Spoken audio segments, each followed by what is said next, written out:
And the great thing is, you know, every hitting stall, as you can see here, has seats. It's got stadium seats, it's got a table, they've got waiters and waitresses that come by, they give you drinks, they've got food here. So it's like you and the fellas, you want to play around the golf, you don't have time, you're working, you got kids, all that stuff, but you got a couple hours, come on down to Topgolf.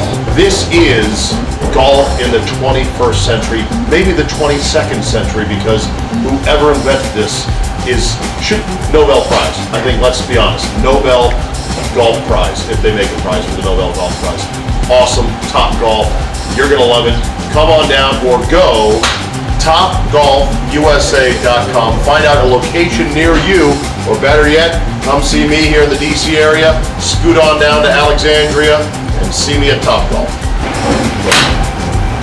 There we go.